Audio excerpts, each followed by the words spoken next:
Olá a todas, olá a todos. Hoje vamos estudar a unidade número 10 do curso de Teoria Geral do Processo e o tema da aula é Processo, Relação Jurídica Processual e Procedimento.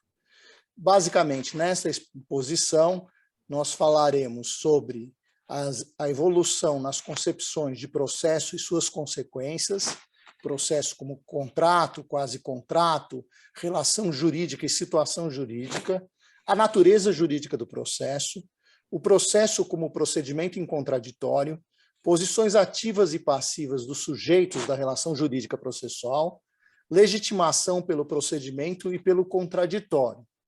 Finalmente, nós vamos ver também a intervenção de terceiros na relação jurídica de direito processual. Os processos de conhecimento, execução e cautelar. O processo sincrético, que engloba a fase de conhecimento e a fase de execução.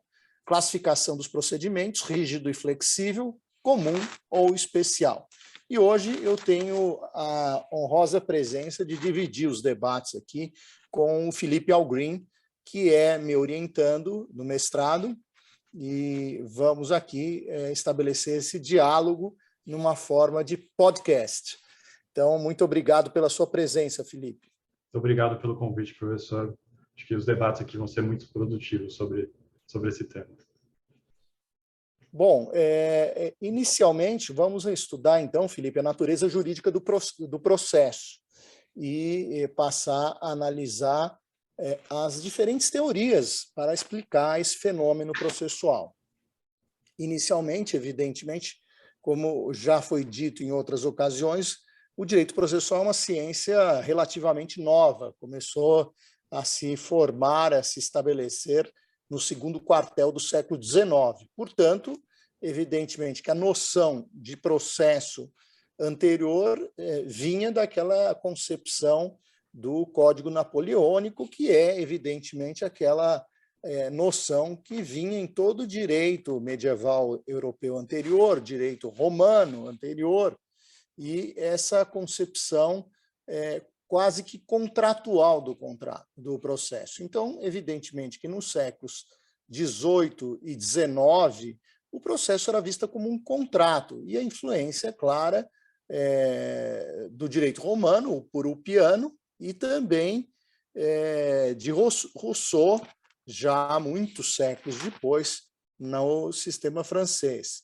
E essa visão de contrato parte, como eu disse, do direito romano, onde havia a litis contestatio, que é justamente um contrato onde as partes escolhiam um julgador para dirimir aquela determinada controvérsia. Essa era a visão puramente privatística do processo, e, aliás, quando se estuda também a arbitragem, não é, Felipe? Essa também é a origem remota da arbitragem, onde se verifica muito a base contratualista da escolha dos julgadores, de como será o procedimento, de como se desenvolverá todo o processo arbitral.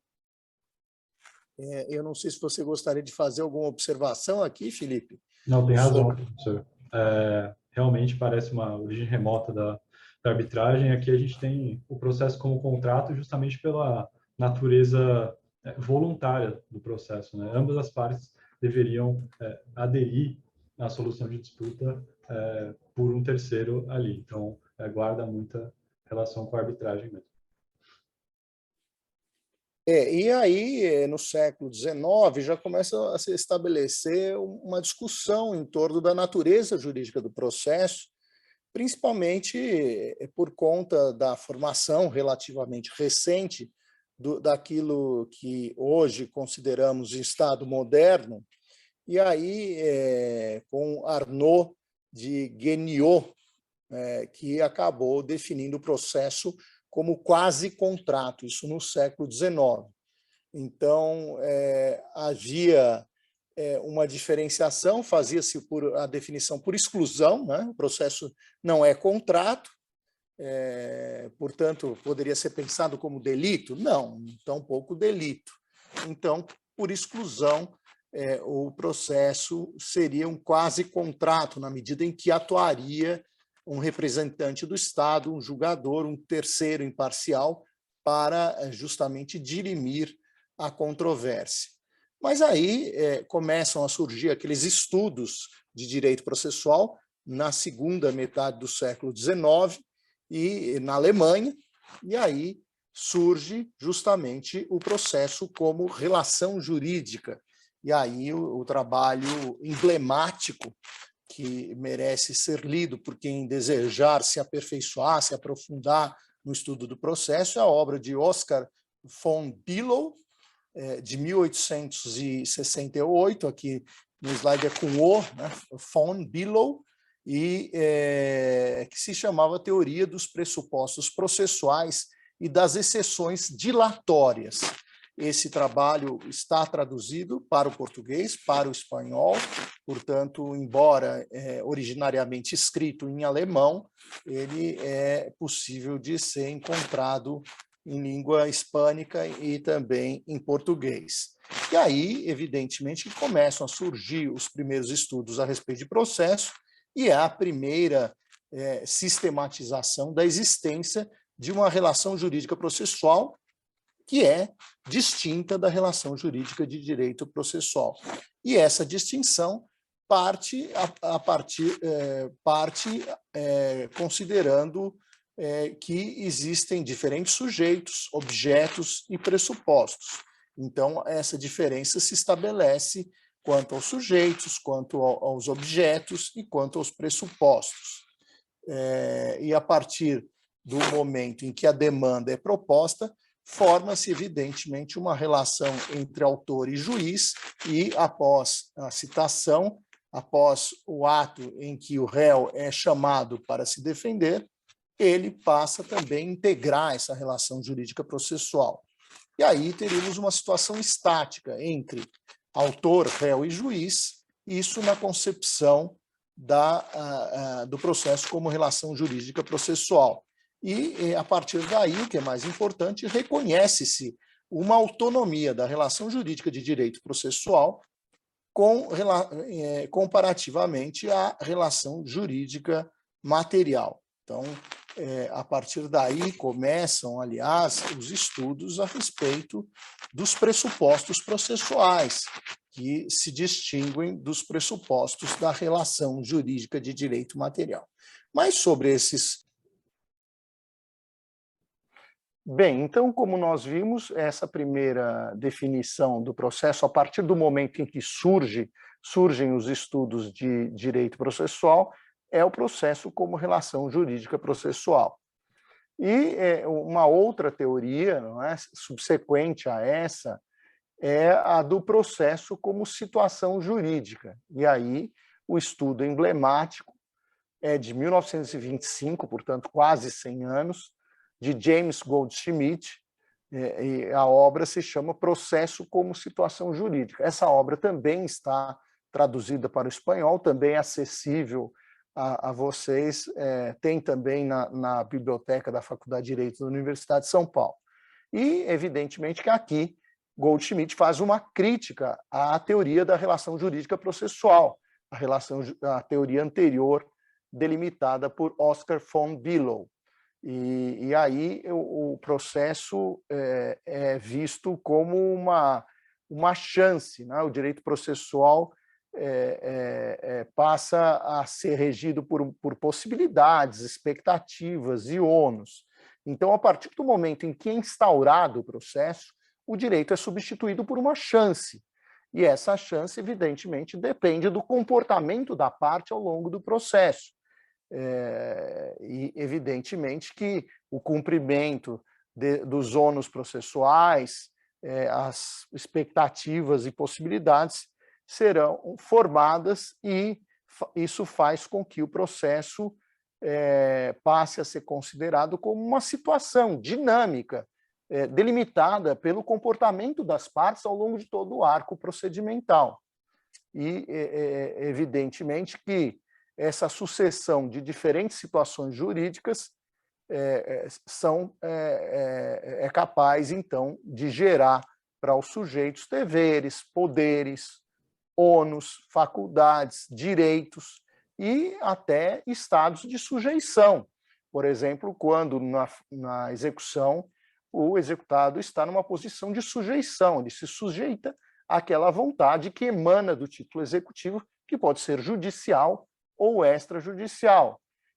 Então, temos todas essas posições jurídicas e isso faz com que haja uma situação jurídica diferente. Essa é uma outra concepção, gosto muito dessa concepção de James Goldschmidt. Então, evidentemente que aqui começam a surgir dúvidas, não é? E a pergunta que passa a surgir é essa, afinal de contas, qual é a natureza jurídica do processo? Então, essa é a questão que acaba por surgir para que nós possamos responder, não é, Felipe? Com certeza, professor. E aí percebe-se que, diante dessas, principalmente dessas duas teorias que concorriam na época, né, o processo como situação jurídica e o processo como uma relação jurídica, há uma dificuldade na conceituação científica do processo. Então, a gente teria, a princípio, uma migração do entendimento do processo como uma relação meramente privada para o caráter público do processo, né? E a partir daí estabelece-se algum consenso com relação à natureza jurídica do processo, mas como a gente vai ver, até hoje essa conceituação da natureza jurídica do processo é um pouco complicada. E é interessante observar que entre essas duas teorias, a de maior aceitação foi a de Oscar von Pillow a respeito da teoria da relação jurídica processual. Foi mais aceita na doutrina, inclusive com aplicação no processo penal, sendo aceita essa teoria também. E não se pode confundir, importante isso, o processo que é procedimento mais relação jurídica processual. Então, evidentemente que essa visão da relação jurídica processual soma essa ideia dessa relação entre autor, juiz e réu com o procedimento. E o procedimento pode ser definido como essa sequência de atos lógicos e cronológicos rumo a um provimento final. E essa ideia da relação jurídica processual, do processo como relação jurídica processual, passa a evoluir e se analisar, na verdade, o processo como relação jurídica processual como sendo a relação jurídica que se estabelece entre os sujeitos parciais do processo, o sujeito imparcial do processo, e também o procedimento.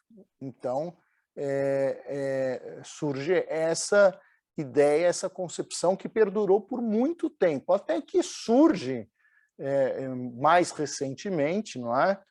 Já há algum tempo, em 1957, um estudo do professor Hélio Fazzalari. Eu, quando tinha uma curiosidade, quando eu estudava, fazia pós-graduação, ele esteve na faculdade, o professor Hélio Fazzalari, que era professor da Universidade de Roma, a La Sapienza, e ele lançou essa obra, que é um clássico, que é a Teoria dos Pressupostos Processuais e das Exceções Dilatórias, na qual Fazzalari sustenta o chamado módulo processual. E o processo, então, na sua visão, é nada mais, nada menos do que o procedimento em contraditório. Então, o que caracterizaria o processo seria essa sequência lógica e cronológica dos atos, com a participação dos sujeitos do processo e com a observância do contraditório. Então, os provimentos jurisdicionais válidos têm como requisito essencial uma relação jurídica processual permeada pelo contraditório. Então, na verdade, aqui nós temos uma legitimação pelo contraditório. Inclusive, há um livro clássico muito citado, de Niklas Luhmann, que é um estudioso da filosofia do direito, que define, que estuda, não é, os provimentos legítimos como aqueles em que houve um procedimento em contraditório. Então, a legitimação do provimento jurisdicional, do provimento, se dá pelo respeito ao contraditório. E aí, evidentemente, isso gera uma ligação, um liame direto com o denominado direito processual constitucional, que é aquele método especial, particular, de analisar o processo a partir dos grandes princípios e garantias constitucionais. E aí, evidentemente, que pensar em legitimação pelo procedimento, nós temos que pensar, não é, na projeção da garantia constitucional do devido processo legal e do contraditório. E aí vale a pena lembrar que o Código de Processo Civil de 2015 tem uma parte geral, não é, Felipe, onde tem esses princípios e garantias, e houve, vamos dizer, um movimento de constitucionalização no próprio bojo do processo civil, ao se fazer uma parte geral, e espelhando também a codificação anterior, o Código Civil, onde também o de 2002 passa a ter uma parte geral, o que não havia no Código Civil anterior de 1916. Há uma crítica a essa concepção de Hélio Fatsalari, de acordo com a qual o contraditório não seria suficiente para a legitimação. A decisão deve ser justa, não é? Então, o processo deve ser justo e eco. E aí há uma visão mais moderna. Eu citaria aqui um professor da Universidade Católica de Milão, Luigi Paulo Comolli, vivo ainda, conheci quando estudei lá, e ele já era um professor consagrado.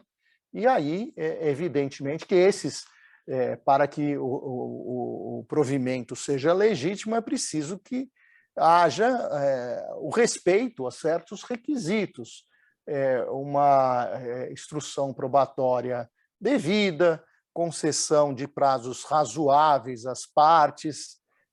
Isso por si só não é suficiente, as decisões judiciais, as sentenças e aqueles atos decisórios ao longo do arco procedimental também devem ser motivados, e até mesmo dentro do devido processo legal, como há um sistema recursal, a oferta de meios recursais.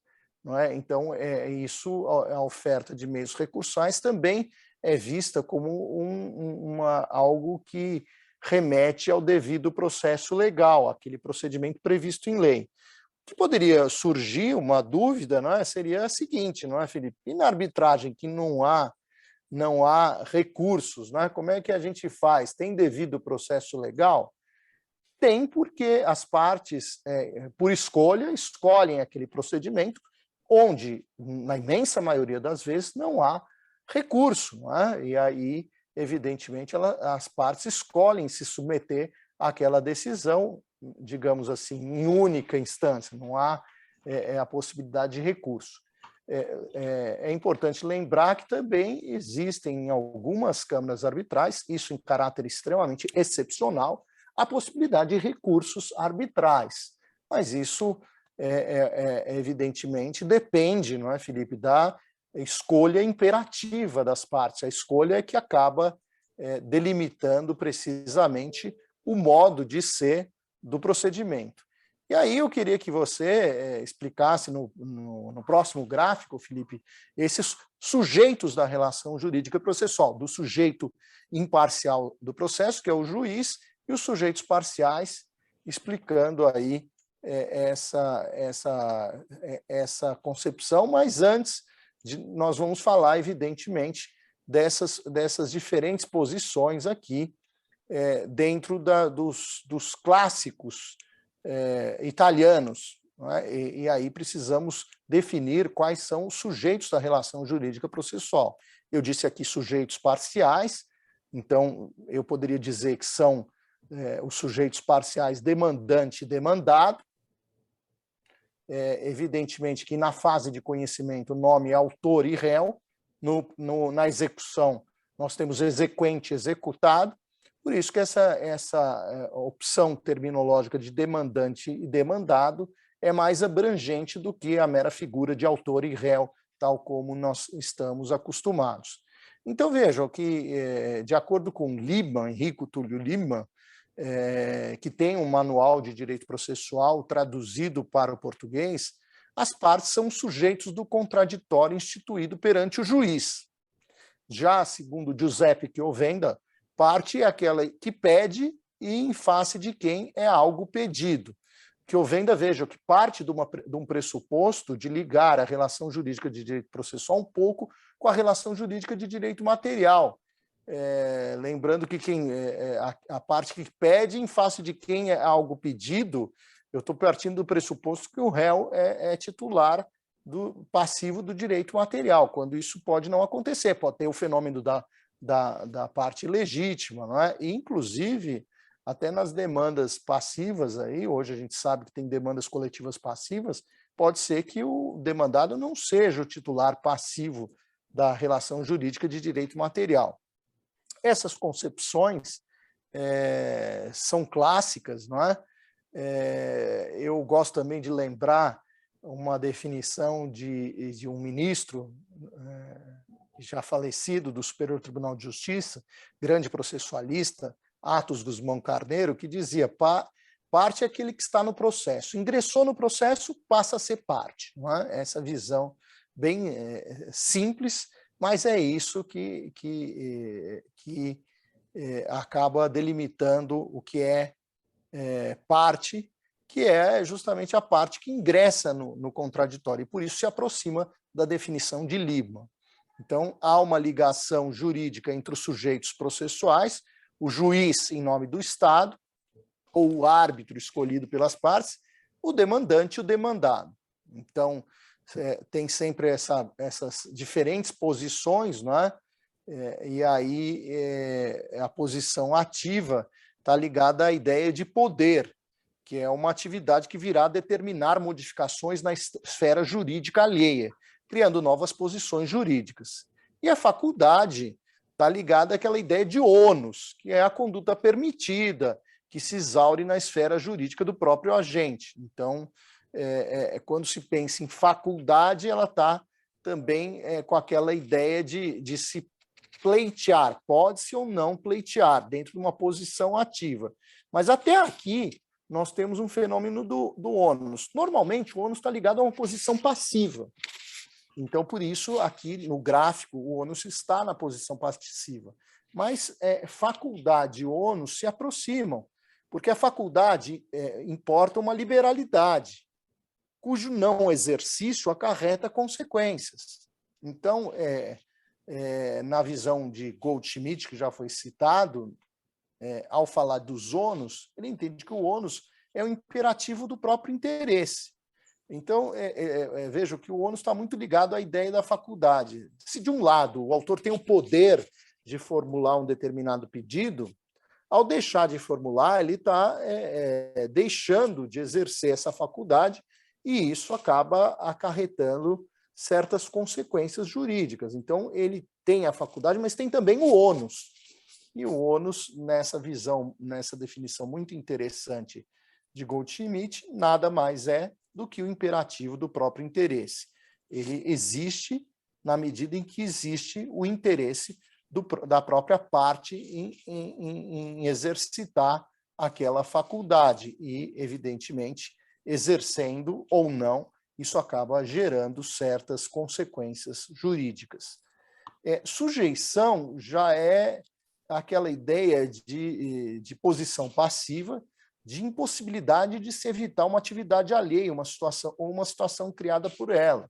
Então, na execução, seja ela no processo de execução fundado em título executivo extrajudicial ou na fase executiva, e aqui fundado em título executivo judicial, nós temos aqui uma impossibilidade de o executado evitar essa atividade alheia que surge a partir de uma situação criada pelo próprio executado diante do inadimplemento. E aí, evidentemente, ele se sujeita àquelas situações jurídicas que acabam ocorrendo naturalmente no processo de execução, onde há atos de substituição. Por isso que se fala que, durante a execução, nós temos a chamada subrogação, que é a substituição, porque o juiz passa a cumprir certos atos que deixaram de ser espontaneamente cumpridos pelo executado. E na execução extrajudicial também se permite, dentro de um devido processo legal previsto em lei, que terceiros substituam a vontade do obrigado, como acontece na execução extrajudicial, na alienação fiduciária de bens imóveis.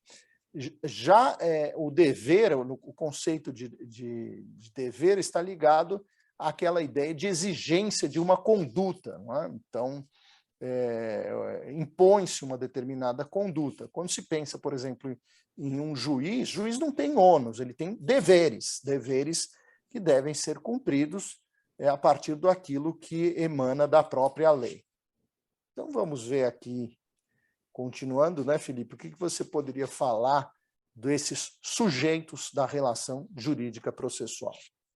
Então, professor, aqui nós temos duas teorias referentes à relação jurídica processual, né?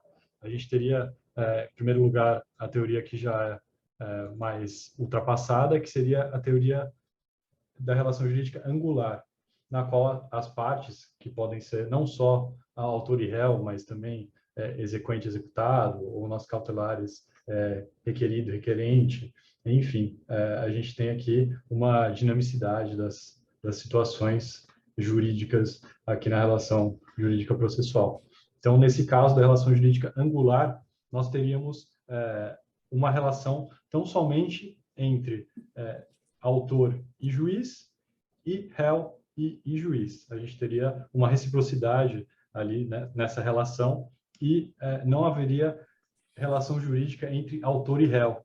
Então, nesse primeiro momento, entende-se que há uma angularidade na relação jurídica, né? Então, essa angularidade, ela dependeria da citação do réu para se iniciar, obviamente com relação ao réu e juiz, e a partir do momento em que apresentada a demanda, surgiria a relação entre autor e juiz. Mas hoje em dia a gente tem uma relação jurídica mais aceita como uma relação jurídica triangular.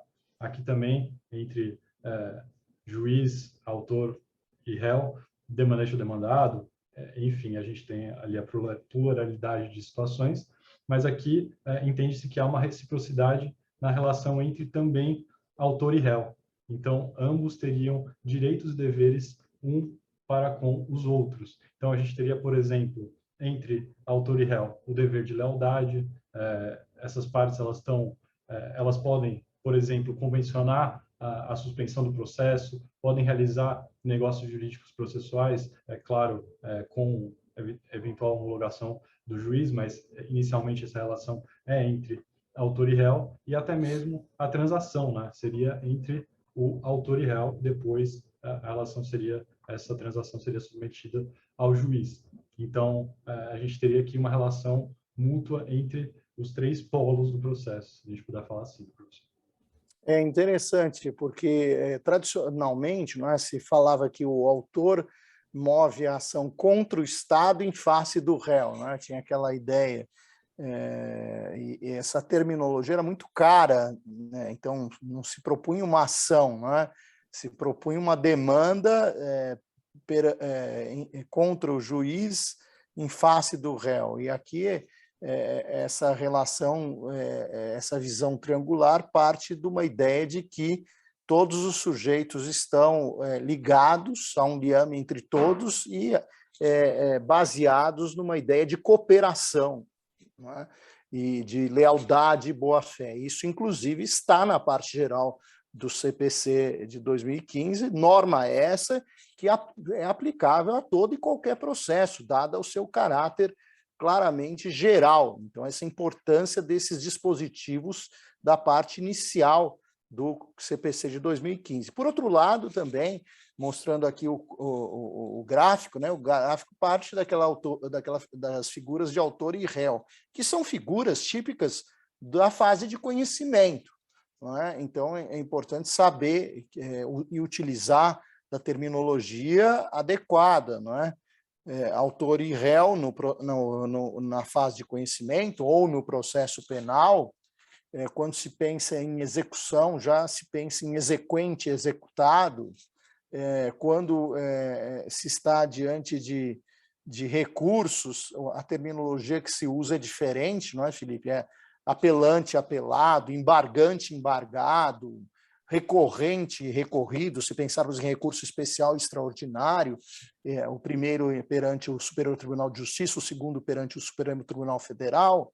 Então, toda essa terminologia passa por mudanças, não é? Então, essa figura de autor e réu, digamos, em primeiro grau, uma figura mais... As figuras mais completas seriam demandante e demandado. Fica aqui esse recado terminológico para os nossos alunos aí que estão nos ouvindo, as nossas alunas. Eu posso adicionar aqui, professor, inclusive, pode ser autor reconvinte e autor reconvindo e réu reconvinte, no caso da reconvenção, né? Então, exato. Pode ser ocupada por ambos quando a gente tem a reconvenção. Ambos são demandantes e demandados. E também quando nós temos a tutela antecipada em caráter antecedente, não é muito comum se chamar de requerente e requerido. Eu não gosto muito, prefiro demandante e demandado, mas também se utiliza dessa expressão na tutela antecipada de caráter antecedente. E se pensarmos também em processos cautelares preparatórios, não é? Por exemplo, arresto cautelar, é muito comum se chamar de requerente e requerido. Eu prefiro, como disse, me utilizar das expressões demandante e demandado. Mas com isso aqui, né, nós encerramos essa primeira parte da exposição, não é, Felipe? Falando aqui de processo, de relação jurídica processual, de processo como situação jurídica, de processo como procedimento em contraditório, da visão do conceito de parte, parte que é um fenômeno unicamente processual, não é? Para passarmos a analisar uma outra figura importante, que é a chamada intervenção de terceiros. E quando nós estudamos intervenção de terceiros, nós temos que levar em consideração que existem diferentes modalidades de intervenção de terceiros no sistema jurídico brasileiro. O sistema brasileiro é bem amplo quando se pensa em modalidades de intervenção de terceiros, já foi mais, né? No CPC de 73 era maior, mas essa figura ainda tem muita relevância. E o conceito de terceiro aqui parte de uma definição clássica de Enrico Túlio Liebmann, de acordo com a qual todos aqueles que não são partes são considerados, em relação a dado processo, terceiros.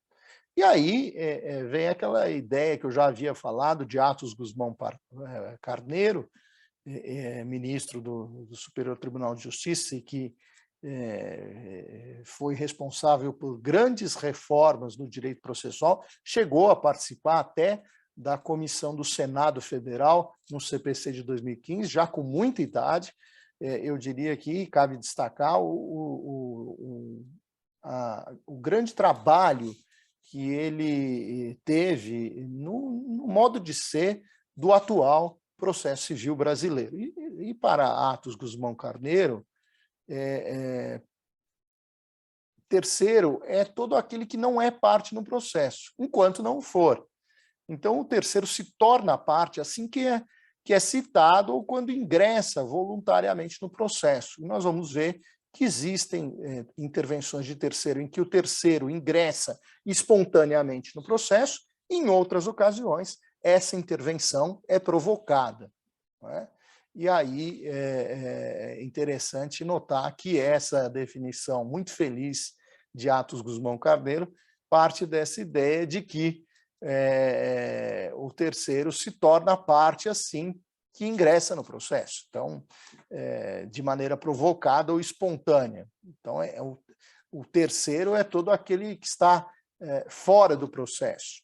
E aí, evidentemente que aí nós temos diferentes terceiros, não é? Temos assim terceiros que são juridicamente indiferentes, não é? Poderíamos dizer que somos, não é, Felipe, eu e você, indiferentes aos processos que têm em curso, porque não somos partes, a não ser que sejamos parte em algum processo, então somos terceiros sem interesse, não é?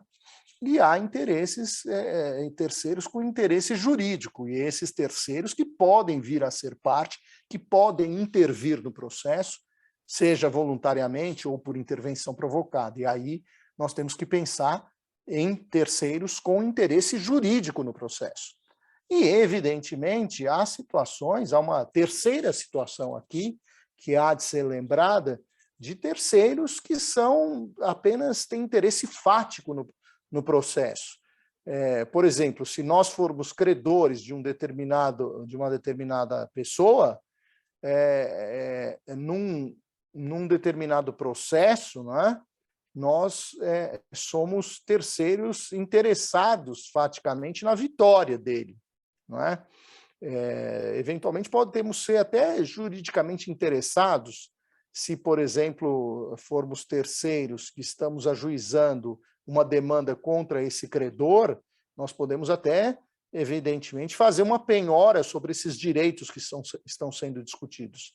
Mas se apenas formos credores e não tivermos exercido o nosso direito postulando esse crédito judicialmente ou numa arbitragem, nós temos apenas o interesse fático de que ele se sagre vencedor em todas as demandas em que for parte. Então, temos apenas um interesse fático no processo. Então, temos aí terceiros com interesse jurídico, terceiros com interesse fático e terceiros absolutamente indiferentes ao resultado do processo. E é claro que, para que seja autorizada a intervenção de terceiros no processo, é preciso lembrar que tem que ter interesse jurídico e é necessário que a tutela final possa ter efeitos indiretos sobre a esfera de direitos do interveniente. Então, precisa ter um liame aí, não é? E, como eu disse, essa intervenção pode ser voluntária e espontânea, por iniciativa do próprio terceiro, ou coata, ou provocada. E aqui, na intervenção coata, há uma provocação de um dos sujeitos do processo, sujeitos parciais, para que haja o ingresso no processo. Às vezes até uma figura, não é? Eu falei de sujeitos imparciais, mas excepcionalmente pode haver uma modalidade de intervenção provocada pelo próprio juiz, que é a chamada intervenção iusso iudicis, que não está prevista no CPC, mas que a doutrina e a jurisprudência defendem como ela estando presente no ordenamento jurídico.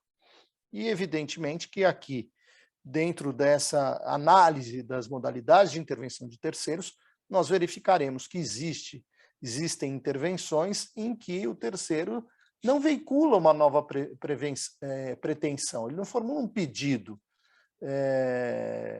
Então, há situações em que o interveniente ingressa e simplesmente adere aos demais, como assistentes, então não há formulação de pedidos. E há outras situações em que o terceiro ingressa no processo e formula pedidos. Sobre as intervenções de terceiros, a primeira delas é a assistência. O que você poderia dizer sobre a assistência, Felipe?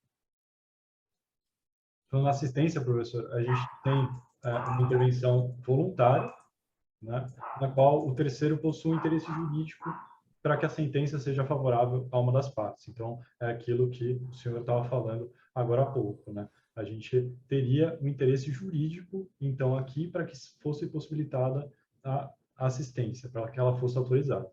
Então, aqui na assistência simples, o assistente ele teria relação com o assistido, né? E seria afetado indiretamente pelo desfecho do processo. Então, sua esfera jurídica, sua esfera de direito seria afetada indiretamente pelo desfecho. E na litisconsorcial...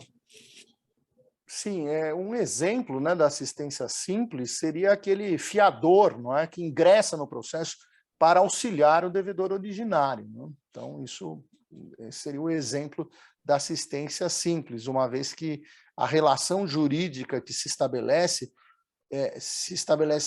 de assistido e assistente, sendo que o assistente é afetado indiretamente, como acontece no caso do fiador. Mas diga sobre assistência litisconsorcial. E aí a gente tem, na assistência litisconsorcial, a gente teria uma relação com a parte adversa do assistido. E haveria uma afetação direta desse assistente pelo desfecho do processo. Então, esse terceiro que ingressa na relação processual, ele seria afetado diretamente pela tutela final desse processo. E o exemplo aqui seria um exemplo contrário. Vamos imaginar uma demanda proposta contra o fiador e o devedor originário ingressa no processo, né? E aí, evidentemente, que aqui, veja que a parte tem relação, a parte que ingressa tem relação com o adversário do assistido. Então, na verdade, ele é o devedor da obrigação, não é? E aí, evidentemente, que ele será afetado, até porque o fiador tem um direito de regresso contra o devedor se ele eventualmente for condenado e suportar a execução. Então, nesse caso, aqui seria aquele exemplo em que a demanda é originariamente proposta contra o fiador e o devedor originário ingressa no processo para auxiliar o fiador e fazer a defesa da melhor forma possível. E aqui eu queria fazer uma observação, Felipe, há quem veja aí uma outra figura, uma terceira figura de intervenção de terceiros que se assemelha à assistência litisconsorcial, que é a chamada intervenção litisconsorcial voluntária.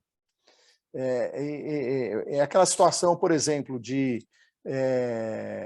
demandas propostas por vários funcionários públicos, e aí um funcionário ingressa depois de ajuizada a demanda, não é?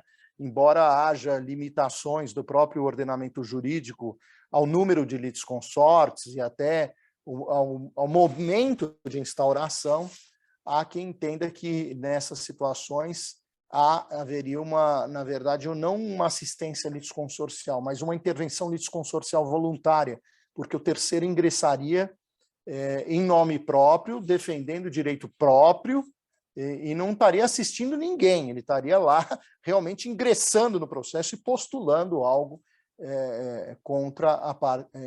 em face da parte contrária.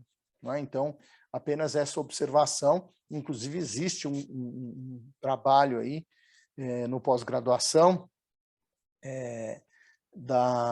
de uma aluna, ex-aluna do curso, que estudou, fez um trabalho sobre intervenção litisconsorcial voluntária, que é a Gláucia Mara Coelho, fica aqui a sugestão aqui desse trabalho. E há também aí, né, outra modalidade de terceiro, que é a modalidade do chamado recurso do terceiro prejudicado. Este previsto na parte recursal do CPC, não é? Que mais precisamente no artigo 996, parágrafo único, e aqui o terceiro torna-se parte no processo a partir de uma interposição do recurso. Então, aquela situação em que o terceiro fica sabendo de uma decisão desfavorável e ingressa no processo com recurso. Aí a pergunta que vem à tona é: qual recurso? A resposta: depende do recurso. Se nós estivermos diante de uma sentença, esse terceiro ingressaria com uma apelação. E aí, evidentemente, no bojo do seu recurso de apelação, tem que mostrar o seu interesse jurídico na causa, não é, Felipe? Para mostrar que ele tem legitimidade, há uma pertinência subjetiva com aquela relação jurídica de direito material que está sendo objeto do debate. Interessante lembrar que, por força da influência do direito italiano, existe lá a figura do recurso do terceiro prejudicado, e lá se chama opposizione del terzo, que, fazendo uma tradução assim literal, seria oposição do terceiro. Fica parecendo que que na verdade isso se assemelharia a uma figura denominada no nosso sistema de embargos de terceiro, que é uma ação do terceiro para se desconstituir ordem judicial. E não é uma modalidade de intervenção de terceiros. Os embargos de terceiros são uma ação incidental a um processo já e ainda pendente, e, portanto, não é uma intervenção de terceiros. Não confundir, então, oposição de terceiro, opposizione del terzo, do sistema italiano, com os nossos embargos de terceiro.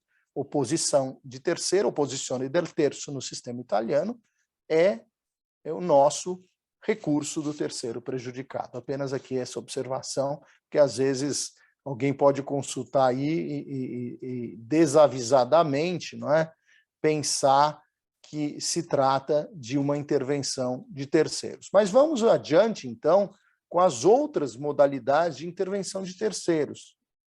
E aí vale a pena falar da denunciação da lide, não é, Felipe?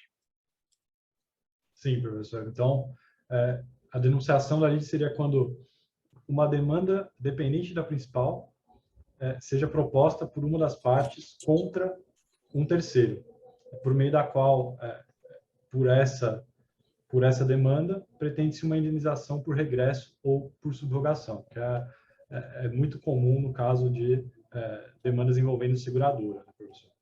Exatamente. Se faz a denunciação da lide da seguradora. Então, geralmente, o que se opera é que o réu, o demandado, apresenta no própria contestação um pleito de denunciação da lide da terceira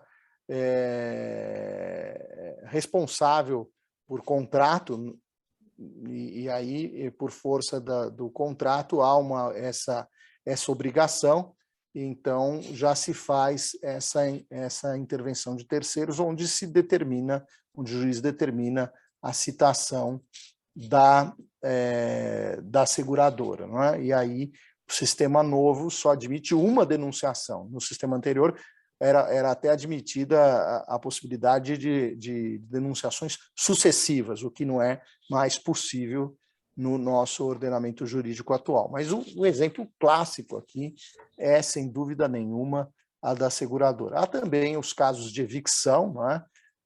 Onde o terceiro ingressa no bojo da contestação com pedido de denunciação da lide, chamando o terceiro de quem ele adquiriu um determinado bem imóvel. Isso é mais comum aí. E a outra é o chamamento ao processo, não é? Então, o chamamento ao processo, outra modalidade de intervenção de terceiros, que é a integração de devedor solidário do réu no polo passivo. Então, ou de devedores solidários, é aquela situação em que o autor move uma demanda contra apenas um devedor solidário e o réu, na própria contestação, faz o chamamento do processo dos demais devedores solidários. Então, se cita, é uma modalidade, portanto, de intervenção de terceiros provocada, coata, né? Porque o terceiro, evidentemente, não quer ingressar no processo, não é como assistência, em que o assistente espontaneamente ingressa com o processo. Aqui o terceiro é chamado ao processo para ingressar e, evidentemente, acaba se sujeitando, se submetendo aos efeitos da futura sentença. E outra, né? Então, esse é um outro caso aí de intervenção de terceiros provocada. A gente teria aqui, né, professor, uma economia processual com o chamamento ao processo, né? Porque aí o réu dessa ação originária, o réu original, ele não precisaria de um novo processo para exercer o seu direito de regresso contra esse devedor solidário, né? Esse direito de regresso ele já seria exercido nesse próprio processo originário. Então, sem dúvida nenhuma. Nessas duas hipóteses, aliás, na denunciação da lide também, não é? Se nós imaginarmos que o segurado pode ajuizar uma demanda contra a seguradora. Ele já faz isso no próprio bojo da contestação. Então, essas duas figuras têm por finalidade, assim como outras, prestigiar a economia processual. Seria uma faculdade, né, do réu de chamar o terceiro ao processo ou de denunciar a lide, né? Não é algo necessário, porque seria possível uma ação autônoma posterior para que o réu resguarde seu direito, mas traria uma economia processual. Aqui a gente vê bem aquela definição de processo de Goldschmidt, não é? Do processo como situação jurídica, onde existem faculdades e ônus. Não é? Aqui ele tem a faculdade de fazer a denunciação da lide, o réu também tem a faculdade de fazer o chamamento ao processo. Evidentemente, não o fazendo, assume certos riscos, não é? De ter que ajuizar a demanda regressiva contra a seguradora, no caso da denunciação da lide, ou ajuizar uma demanda contra os demais co-obrigados, no caso do chamamento ao processo. Vamos adiante, então, vamos falar de uma novidade, não é, do CPC de 2015, que é o chamado incidente de desconsideração da personalidade jurídica, que até tem uma sigla agora, não é?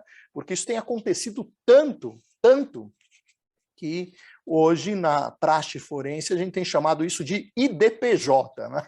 Já ficou assim determinado. Né? Muitos trabalhos sobre o incidente de desconsideração da personalidade jurídica. Eu mesmo tenho um antigo orientando que também fez um trabalho sobre desconsideração da personalidade jurídica e seus aspectos processuais. Também pesquisem ali na minha base Lattes, vocês poderão encontrar esse trabalho indicado. E aqui nós estamos falando de um incidente apto a atingir o patrimônio de pessoa física, eu diria física ou jurídica, integrante da pessoa jurídica. Pode ser ajuizada, instaurado um incidente contra uma pessoa jurídica ou física. Então, normalmente é uma pessoa jurídica, não é? Então, você está ajuizando uma demanda contra uma pessoa física e essa pessoa física é detentora de pessoas jurídicas. E lá se verifica, eventualmente, um requisito para a desconsideração da personalidade jurídica. Aí nós temos que ir para a lei material, mas a lei, a disciplina geral é aquela estabelecida no artigo 50 do Código Civil. Então, vamos imaginar que se verifique uma situação de confusão patrimonial ou desvio de finalidade, aquela mistura dos bens da pessoa física com a jurídica, e aí haverá a possibilidade de instaurar-se esse incidente de desconsideração da personalidade jurídica, que determina a citação dessa pessoa jurídica para ingressar na demanda, e o objetivo aqui é realmente fazer uma extensão da responsabilidade patrimonial no curso do processo. Então, pode ser essa intervenção de terceiros pode se dar como incidente, como a desconsideração da personalidade jurídica pode ocorrer na própria petição inicial. Aí não estamos falando de incidente, já na própria petição inicial, o próprio autor já mostra ali que há uma situação de confusão patrimonial ou desvio de finalidade e já pede na própria petição inicial a citação das pessoas jurídicas responsáveis. Às vezes, é o caso de se fazer, né, uma desconsideração da personalidade jurídica inversa, né? Então, esse exemplo que eu dei da pessoa física para a jurídica é inversa, vai da física para a jurídica. O mais comum é entrar com a demanda contra a pessoa jurídica e, a partir da jurídica, ir para a física, ou para outras jurídicas. Não é? Às vezes há uma sucessão, há uma concatenação, um encadeamento da fraude para o desvio patrimonial. Nesses casos, evidentemente, a extensão da responsabilidade será a todo o grupo econômico. E aí vale a pena vocês analisarem os julgados do Superior Tribunal de Justiça a respeito do tema da desconsideração da personalidade jurídica. Mas aqui eu quero chamar a atenção de todos que não se pode confundir o fenômeno da desconsideração da personalidade jurídica, que é um fenômeno de direito material, com um incidente. O incidente é algo que se dá no processo, então tem que se estabelecer um contraditório. Eu também queria chamar a atenção também, Felipe, não confundir a desconsideração da personalidade jurídica com a sucessão, não é? Com a sucessão empresarial, que se dá pela incorporação de ativos, pela transferência, pelo chamado trespasse de patrimônio, não é? E aí, evidentemente, não estamos aqui a falar de desconsideração da personalidade jurídica, nem tampouco da exigência de se ter um incidente. Não é? Aqui, simplesmente, há uma sucessão e o sucessor acaba assumindo o processo no estado em que se encontra. Então, isso eu já vi muita gente confundir esses dois institutos, são institutos distintos. No incidente de desconsideração da personalidade jurídica, há necessidade de citação, na sucessão, não. Na sucessão, o sucessor assume o processo no estágio em que se encontra e, evidentemente, não poderá se valer de nova defesa, nova contestação, porque isso geraria, evidentemente, uma lamentável e indesejável eternização dos conflitos. Então, fica aqui essa importante observação, né, Felipe? Mas, na prática, você deve ver também muito, como advogado do contencioso que é, esse fenômeno da desconsideração da personalidade jurídica e o próprio IDPJ, não é mesmo?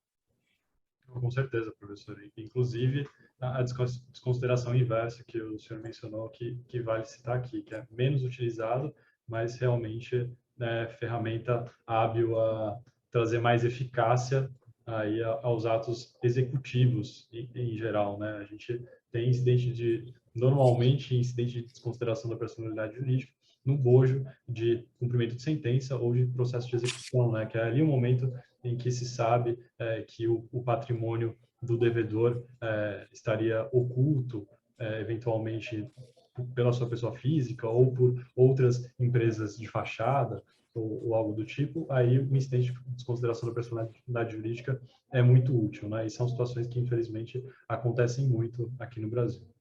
Muito, muito, demais, né? A utilização abusiva das pessoas jurídicas. A gente vê demais aqui, não é? Vamos a outra modalidade de intervenção de terceiros, essa também introduzida no CPC de 2015, embora já existente, já admitida, não é?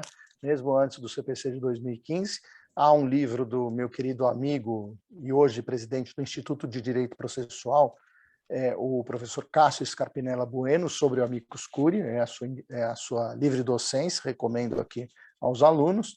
E aqui nós temos um terceiro, que pode ser uma entidade, um órgão representativo, instado ou espontaneamente se manifesta ou instado a se manifestar no processo, em razão da relevância da matéria, da especificidade do tema objeto da demanda ou a repercussão social da controvérsia.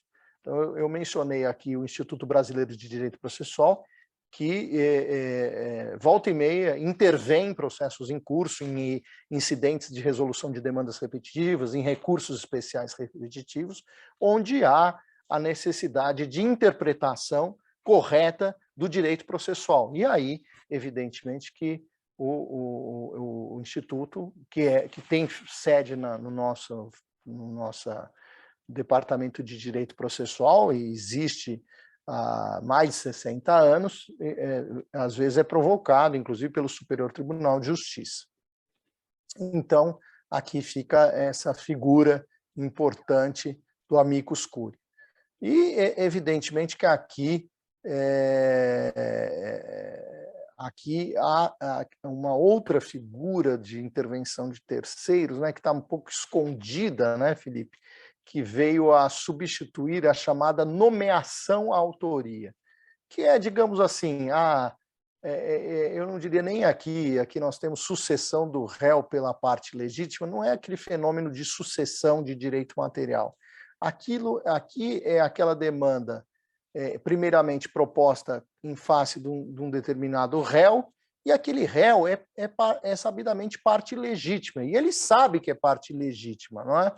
E aí o que ele faz? Ele indica quem é a parte legítima. Então, basicamente, eu diria assim, que é uma correção do polo passivo da demanda, não é? Onde o demandado originário indica a parte legítima a integrar o polo passivo da relação jurídica de direito processual.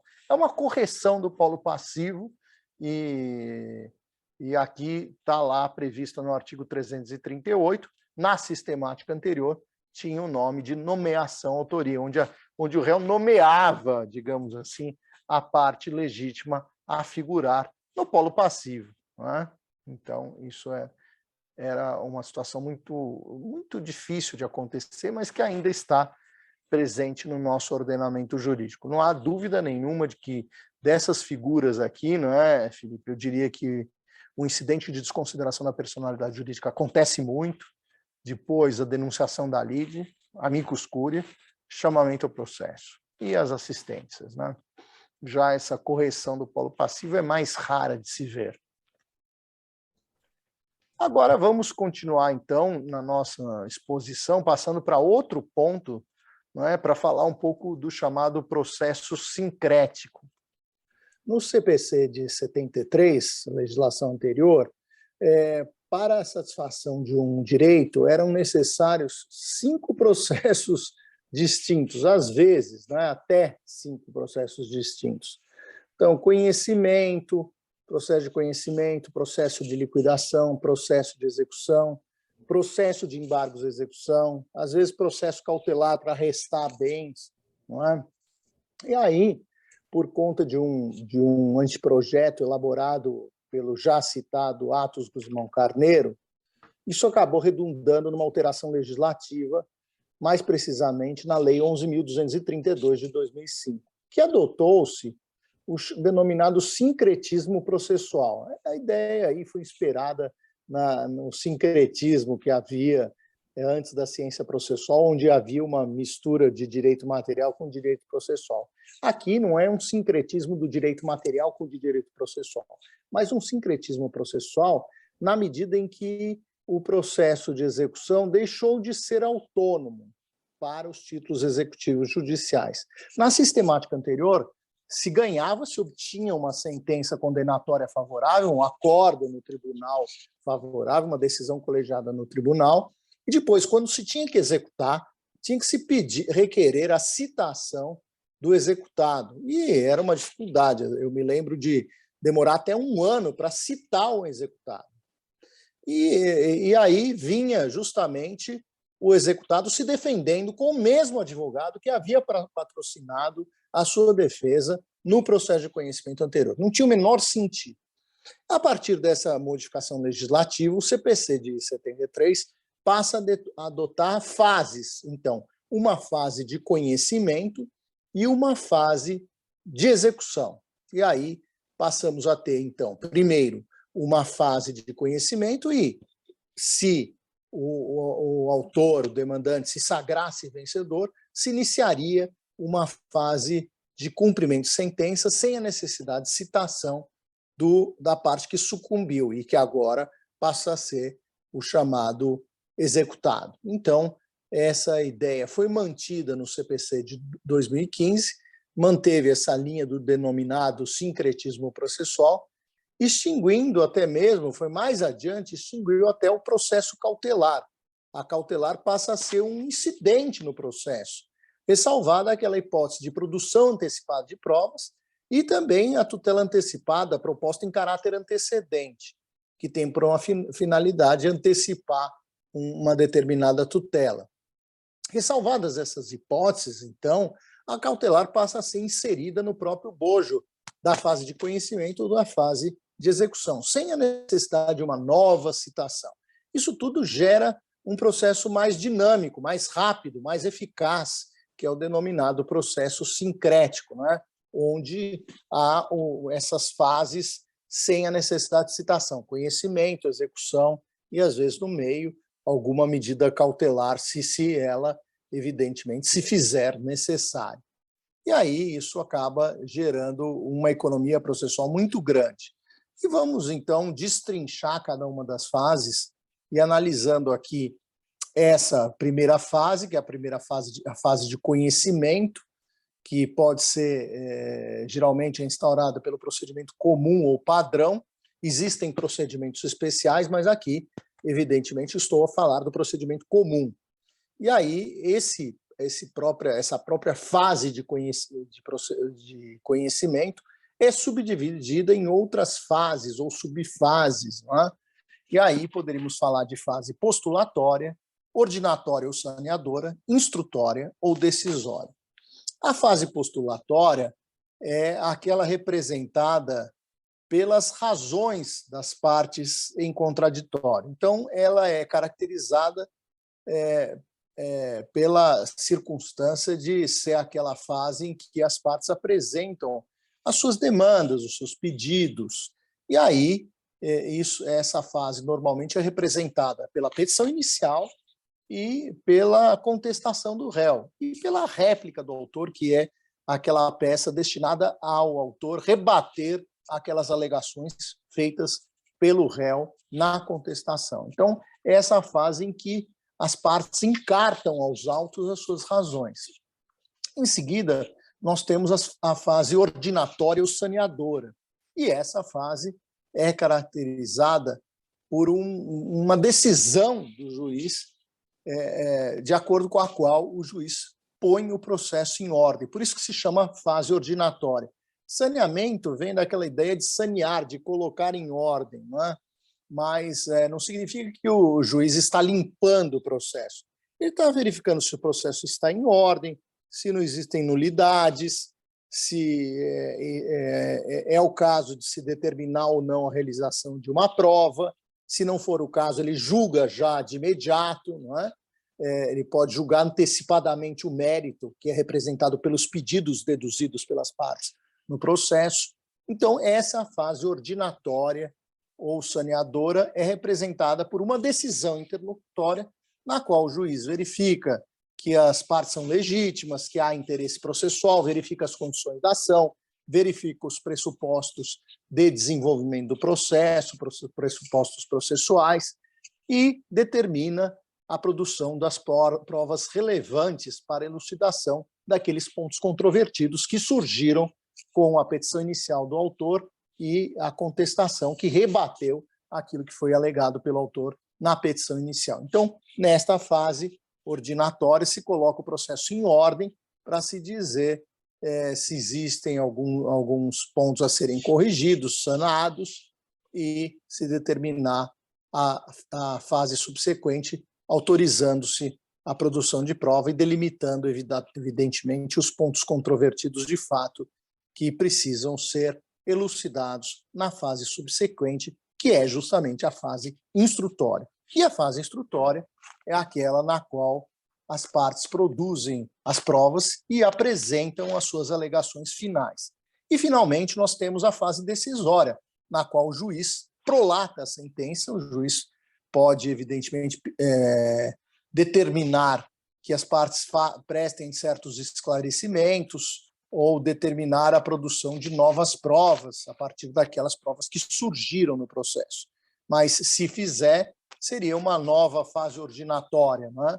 A fase decisória é caracterizada pela sentença, pelo ato pelo qual o juiz põe fim ao processo, extinguindo-o ou resolvendo-o com ou sem julgamento de mérito. Então, esta é a fase decisória. E aí, evidentemente, há quem sustente uma fase subsequente, que seria a fase recursal, caracterizada pelos recursos e pelas manifestações do recorrido ou dos recorridos, e aí uma nova fase decisória, e aí em grau recursal perante os tribunais pátrios. E aí, digamos, esse é o mapa geral das subfases dessa fase de conhecimento. E aí é importante falar da execução, né? E aí a execução pode se fazer fundada em título executivo judicial ou título executivo extrajudicial. Se for judicial, nós estamos falando de uma fase executiva. Se for um título extrajudicial, nós estamos falando de um processo de execução. E aí já começa com o processo imediatamente. Vamos imaginar uma nota promissória, um acordo fora do processo, um negócio jurídico que tenha uma descrição sobre os predicados da obrigação, o que é devido, o quanto é devido, a exigibilidade, aí já se pode ingressar diretamente com a execução. E aí nós estamos a falar de um processo de execução, sempre pensando numa execução fundada em título executivo extrajudicial. Quando eu penso em título executivo judicial, temos que pensar imediatamente numa fase executiva. E a finalidade da execução é propiciar a satisfação de um direito ao seu titular, um direito que pode reconhecer a existência de uma obrigação de pagar quantia, de uma obrigação de entregar coisa, de uma obrigação de fazer. E é, evidentemente, necessária a execução quando não houver a satisfação voluntária pelo obrigado. Então, a parte deve provocar os órgãos jurisdicionais para que exerçam essa atividade subrogatória, substituindo a atividade que deveria ter sido cumprida espontaneamente pelo obrigado. E a execução tem esse atributo, não só de atos de subrogação, de substituição, como há a possibilidade também de o juiz aplicar sanções coercitivas. Então, a sanção coercitiva por excelência é a multa periódica, mais precisamente conhecida como multa diária. Então, a execução tem natureza coercitiva e subrogatória, as mais das vezes, sem dúvida nenhuma, subrogatória. Evidentemente que quando pensamos em execução, nós estamos imaginando em sentenças condenatórias, sentenças que reconheçam a existência de uma obrigação de pagar, uma execução de fazer, uma execução de dar. Não é? E aí, deixa eu ajeitar aqui o microfone, e aí, evidentemente, elas se distinguem das sentenças constitutivas e das sentenças meramente declaratórias, que prescindem de execução. Então, exemplo de uma sentença meramente declaratória, sentença que declara a inexistência de uma obrigação.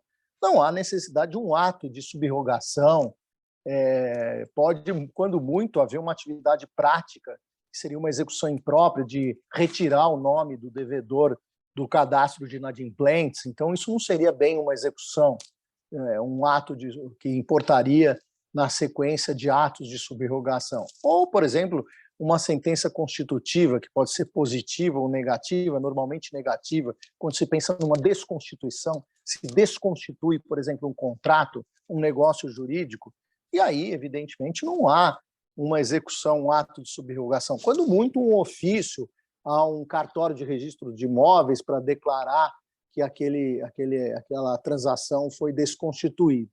Então, aí, evidentemente, que é a necessidade de se fazer essa necessária divisão entre a execução fundada em título executivo judicial, e aí por fase, cumprimento de sentença, e a execução fundada em título executivo extrajudicial. Aí um processo autônomo, um processo de execução. A disciplina da fase de execução está nos artigos 515 e seguintes do CPC, no caso de título executivo extrajudicial, 784 e seguintes do CPC. E aí é importante lembrar, né, Felipe, da liquidação de sentença, que não é um processo de execução, não é uma fase de execução. Ela normalmente está ligada à execução porque ela antecede a execução. A liquidação da sentença destina-se a apurar, nesta fase especial, o valor da obrigação. Então, ela tem ela é uma fase destinada a se reconhecer imperativamente o valor da obrigação. Então, aqui, digamos assim, ela complementa a sentença condenatória ilíquida, sentença condenatória genérica, aquela que não declarou o valor da obrigação. Simplesmente complementa aquele elemento declaratório que estava privo da sentença condenatória genérica ou ilíquida anterior. E aí há de se lembrar aí, evidentemente, das modalidades de liquidação. E aí temos a liquidação por arbitramento, quando for necessário avaliar um bem, um serviço, um dano, e a previsão está no artigo 509, inciso 1 do CPC. Há também a liquidação pelo procedimento comum, que substituiu a liquidação por artigos do CPC anterior de 73, quando há necessidade de se investigar fatos novos, estranhos à sentença liquidanda. Isso está previsto no artigo 509, inciso 2, quando, por exemplo, há necessidade de verificar a extensão do ato ilícito. Vamos imaginar que nós estejamos pensando numa condenação ilíquida a reparar danos patrimoniais decorrentes de um acidente de veículo terrestre, a parte tem que fazer um tratamento, e aí esses fatos novos têm que ser alegados na fase de liquidação. Fatos novos não são fatos supervenientes à sentença liquidando, mas são fatos necessários irrelevantes para a apuração do quantum debeatur e que não foram considerados na fase de conhecimento anterior. É importante também dizer que há a liquidação por cálculo do exequente, aqui não se está a falar de uma fase de liquidação, a liquidação por cálculo do exequente é aquela liquidação feita pelo próprio exequente, mediante a elaboração de cálculos aritméticos que, evidentemente,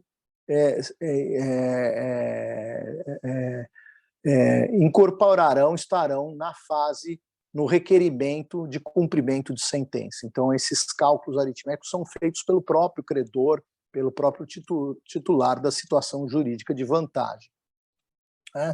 E aí, evidentemente, que na fase de liquidação, quando houver fase, aí eu estou falando de fase por arbitramento e fase pelo procedimento comum, nós temos um contraditório, oposições aí, não em sentido de defesa técnica, mas manifestações da parte contrária, no sentido de se cumprir aquele intento de se declarar o valor da obrigação de maneira mais idônea e mais adequada e mais pertinente com aquilo que consta da sentença ilíquida. E, então, a liquidação é muito mais uma fase de conhecimento, destinada a declarar imperativamente o quantum debeatur. Então, aqui também cabe falar aqui da possibilidade de liquidação e cumprimento provisório da sentença. Não é? E aí, passando para a fase para a outra explicação, e aí eu estou falando propriamente de execução, e aí das defesas do executado, e aí eu estou falando de defesas do executado, e aí, evidentemente, que eu estou a falar dos embargos à execução, no caso da execução fundada em título executivo extrajudicial. Então, os embargos à execução são um processo autônomo destinado à defesa de quem sofre a execução por título executivo extrajudicial. E a outra modalidade de defesa, esta apresentada quando nós tivermos uma execução de título judicial, então, na fase executiva, há a possibilidade de o executado apresentar uma impugnação ao cumprimento de sentença. E essa defesa que pode abranger questões processuais e até questões ligadas ao mérito, embora exista uma limitação do ponto de vista horizontal das possíveis matérias que podem ser aduzidas em defesa pelo executado. Então, por exemplo, pode alegar causas extintivas, impeditivas ou modificativas, desde que não consideradas no título exequendo, normalmente ocorridas depois da formação do título, por exemplo, pagamento é uma causa extintiva, novação é uma causa modificativa, não é?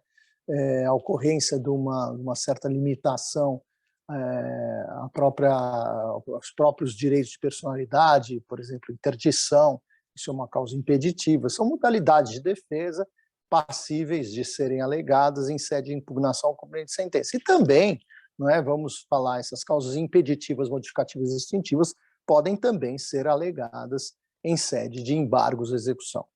Há a possibilidade excepcional daquilo que se chama de exceção de pré-executividade.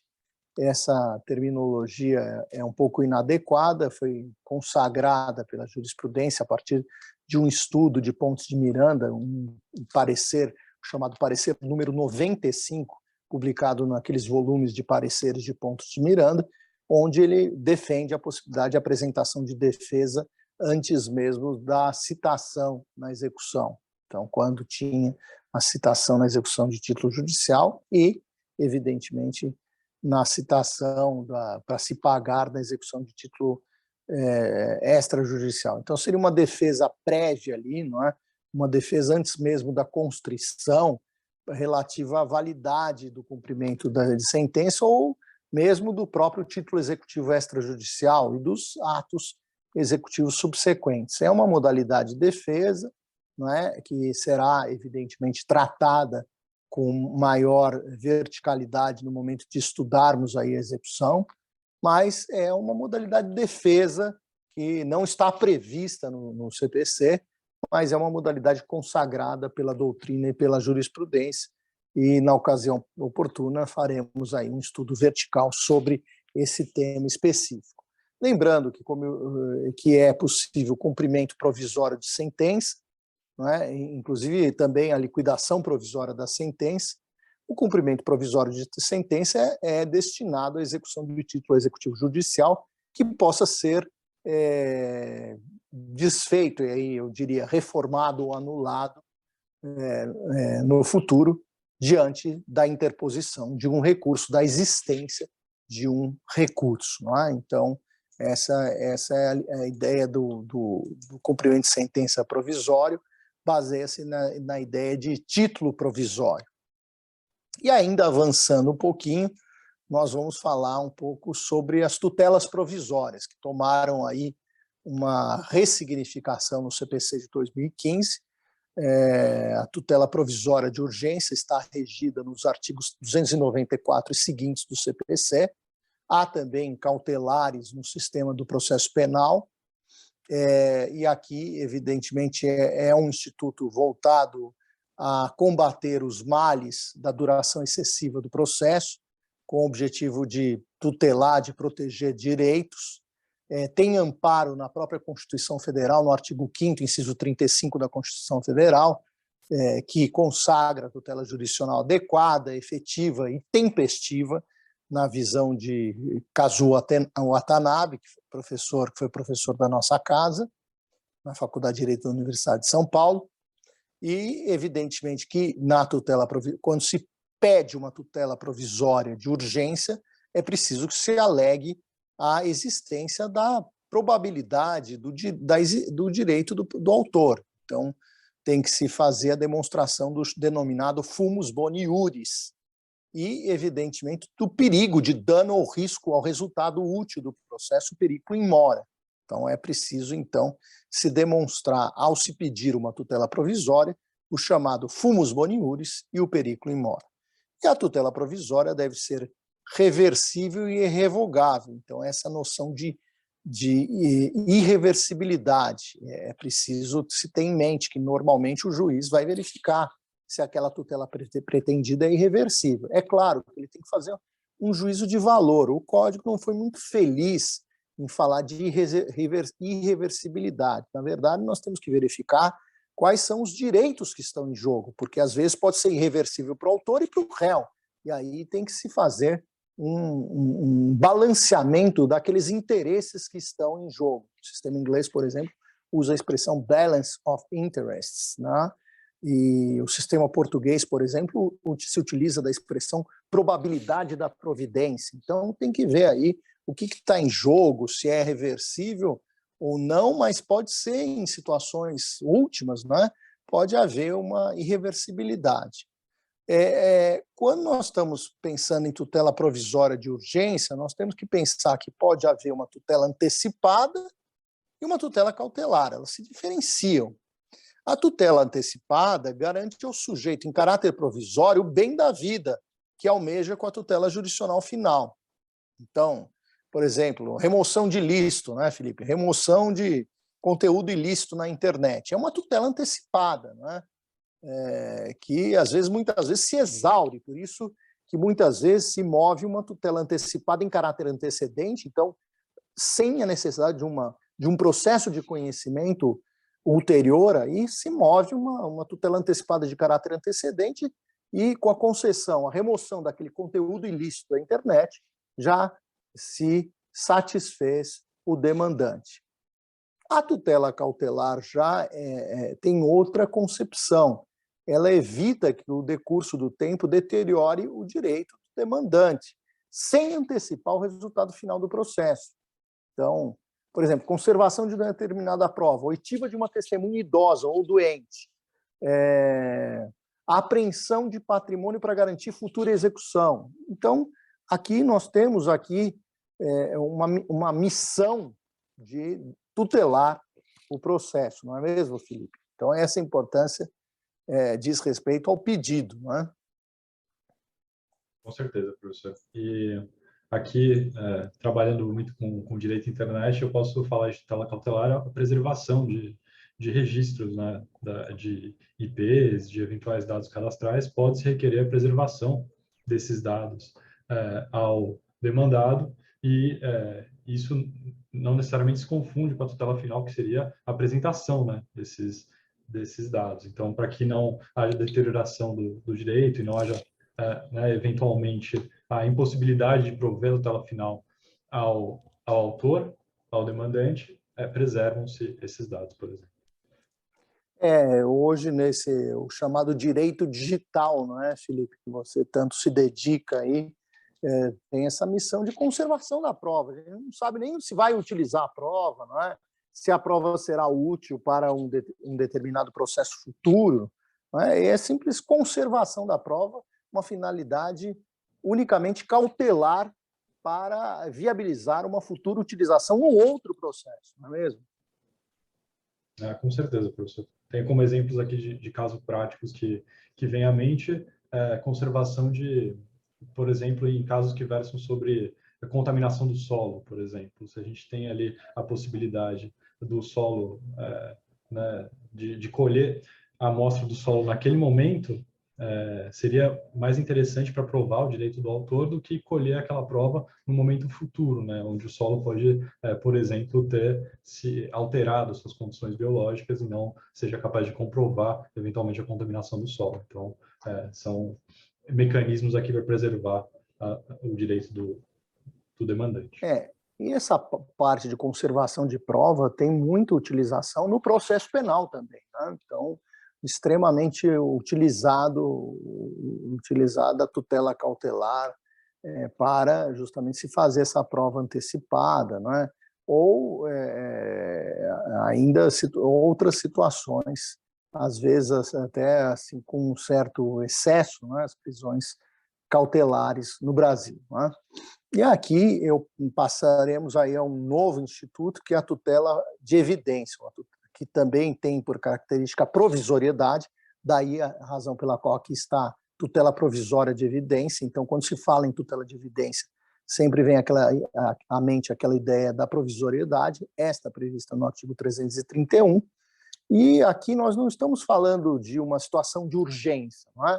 Aqui a proteção ou tutela que pode ser concedida no curso do processo se dá diante da forte probabilidade de existência do direito do demandante, com base em documentos, em prova pré-constituída, em entendimento de súmula vinculante do Supremo Tribunal Federal, ou em tese firmada em julgamento de casos repetitivos, em recurso especial repetitivo. Então, aqui seria um fumus boniuris qualificado, ou diria até mais, tipificado, porque está tipificado em lei, né? Tese firmada em julgamento de casos repetitivos. Então, seria aqui uma possibilidade de se antecipar a tutela quando tivermos aí essa fumaça do bom direito qualificada, tipificada. Então, essa tutela prescinde da presença do periculo in mora, da urgência na preservação ou garantia do direito tutelado. Na prática, não é? Eu precisaria fazer essa observação, difícil essa tutela ser utilizada, a gente não vê utilizando. Até porque, não é? Eu me sinto um pouco culpado disso, porque sugeri na redação do CPC de 2015 o chamado julgamento parcial da lide. Então, ao invés de o juiz conceder uma tutela provisória de evidência, ele acaba decidindo parcela daquilo que ele pode já conceder, já daquilo que sobre uma determinada parcela que não há dúvida, ou parte do pedido, e já julga e manda fazer prova do que efetivamente necessitar. Não é? E aí, ainda avançando e caminhando para o fim, nós temos que analisar os procedimentos e a classificação desses procedimentos. Como eu disse ao falar sobre a fase de conhecimento e fase de execução, eu estava a me reportar do procedimento comum, o padrão utilizado para a tutela da maior parte das situações de direito material. Mas o CPC, assim como legislação especial, tem procedimentos especiais, não é? Então, fala aqui para a gente, aqui, Felipe, quais são esses procedimentos especiais aqui que estão aqui na nossa tela, que estão previstos no CPC de 2015, que, aliás, reduziu grande parte dos procedimentos especiais que estavam previstos no CPC de 73. Professor, então a gente tem aqui, como o senhor disse, procedimentos especiais para tutelar direitos materiais específicos. Então a gente tem, por exemplo, a ação de consignação e pagamento, né? Que é quando um devedor, ele há eventualmente uma recusa, eventualmente, do credor de receber os valores, né? E por eventualmente entender que esses valores estão equivocados e que o devedor deve pagar mais, o devedor vai à justiça e apresenta uma ação de consignação em pagamento e deposita ali em juízo o montante que ele entende devido para que, então, juros de mora, eventuais correções não, e multas moratórias não passem a incidir sobre essa relação entre credor e devedor, né? Então, a gente tem essa ação especial de consignação em pagamento. A gente tem diversas outras ações aqui que foram elencadas, né, professor? Eu posso destacar, por exemplo, a ação monitória também, né, regida pelo artigo 1102 e seguinte do CPC, e aí a gente tem uma espécie de... Seria uma espécie de execução, né, professor? A gente tem aqui quando tiver prova documental que não seja título executivo extrajudicial, uma prova documental que demonstre a existência de uma obrigação de pagar, de entregar coisa ou de fazer, e aí, evidentemente, como não é um título executivo, porque o título executivo é aquilo que a lei diz que é, não é? Os títulos executivos são interpretados restritivamente, estão em números clausos, em número fechado na lei, e, portanto, aquilo que não for título executivo, mas estiver em prova documental e demonstrar a existência de uma obrigação de pagar, de entregar ou de dar coisa, aí é possível a ação monitória, não é? E, então, também bastante utilizada, não é, Felipe, essa modalidade de ação. Não tanto quanto esperávamos que fosse, mas ela é relativamente utilizada, não é? Depois nós temos ações possessórias, não é? Que também estão previstas, é um procedimento especial, inventário e partilha, os embargos de terceiro, que eu já havia feito referência aqui ao longo da exposição, né, ao diferenciar os embargos de terceiro do recurso do terceiro prejudicado, e a gente poderia até lembrar aqui a varia grossa, né? Tem uns outros aí, uns procedimentos aí mais bem típicos e bem diferentes. A varia grossa, por exemplo, não tinha no CPC de 73, né? Havia uma previsão em legislação aí, legislação esparsa, né? Então, aí, evidentemente que não temos aí uma novidade aí do CPC, né? Prestação de contas e assim por diante, não é? Ainda falando sobre procedimentos, eu preciso falar sobre rigidez procedimental, né? Então, rigidez versus flexibilidade. O sistema do CPC de 73 traduzia uma noção doutrinária de extrema rigidez procedimental. Tinha que se observar o procedimento previsto em lei. Já o CPC de 2015 tem o procedimento comum, tem os procedimentos especiais, mas ele dá margem a certa adaptabilidade de acordo com a vontade das partes. Então, existe um princípio da adaptabilidade a partir da previsão das convenções processuais, dos chamados negócios jurídicos processuais ou atos de disposição processual. E aí, as partes podem dilatar prazos, podem estabelecer negócios jurídicos, o que é penhorável, o que não é, como é que vai se fazer a execução, enfim, dispor sobre até outras questões aí atinentes ao modo de ser do processo. O processo penal já, nós pensamos no processo penal, já tem uma certa rigidez procedimental maior, não tem essa flexibilidade, porque aqui nós estamos falando do ius puniendi estatal, não é? E, evidentemente, que apesar da flexibilização do procedimento, há situações nas quais não se pode optar pelo procedimento de preferência. Por exemplo, eu não posso ingressar com um processo de execução sem ter um título executivo. Não dá. Tá? A execução será extinta de maneira normal aí, e, evidentemente, não há de se dar andamento a um processo de execução que o exequente ajuizou sem ter o título executivo necessário e adequado para a realização de atos práticos e de agressão patrimonial. E a rigidez também permeia os chamados procedimentos especiais. Com isso, nós encerramos essa exposição. Vamos analisar agora os temas para os seminários, que são casos especialmente escolhidos, não é? Para o debate presencial. E, evidentemente, reiterando os pontos mais importantes do que foi exposto em sala de aula.